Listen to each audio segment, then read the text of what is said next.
good morning. I wish to the honorable panel of judges. My name is Harprabhleen Kaur. I am 12 years old. Today, I am going to talk about a well-known virus which is called COVID-19 or coronavirus. And the title of my speech is What We Have Learned from COVID-19. The coronavirus disease, or better known as COVID-19 outbreak, had raised unique ethical dilemmas because it made demands on society from all sectors of life, nationally and across the globe. Health professionals dealt with decisions about the allocation of scarce resources that could eventually cause moral distress and may affect one's mental health. Everybody dealt with restrictions on freedom of movement that shut down whole economies in an attempt to flatten the epidemic curve. There were questions of when and how it will all end. Some questioned the ethics behind the search for effective treatment and the development of vaccines in a time of uncertainty and distress. This pandemic is a stark reminder of the divide that exists in countries without universal health care, between those who can afford health care and those who cannot, and may be forced into poverty as a result.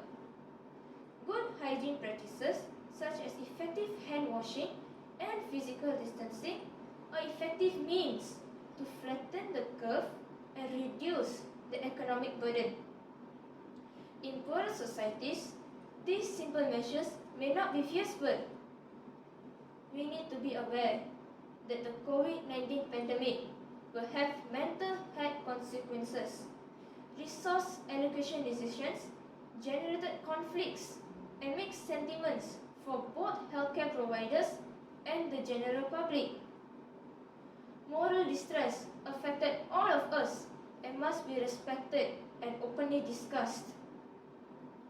Quarantine and travel restrictions measures to reduce transmission, such as school and work closures, have caused loneliness, confusion, anger, frustration, boredom, and constant feeling of inadequate information. While these measures are justified to safeguard the best interest of society, they imposed a significant burden on individuals and indirectly violated the fundamental human rights of freedom of movement. Reports have shown of increased domestic violence and even alcohol abuse during quarantine. Children are at risk simply because they are powerless. While we focus on saving lives, an economic collapse is a disastrous health risk too.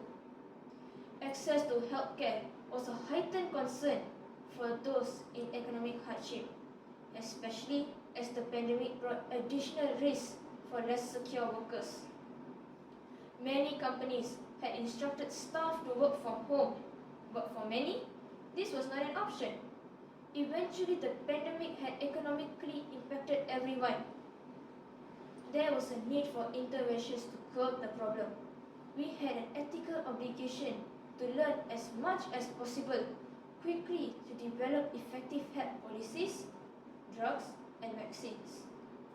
Clinicians, researchers, and sponsors had a duty to ensure that this was done without any delay. In conclusion, zoonotic diseases will continue to pose a threat to humanity. Today, we witness solidarity, the justification of collective action in the face of a common threat.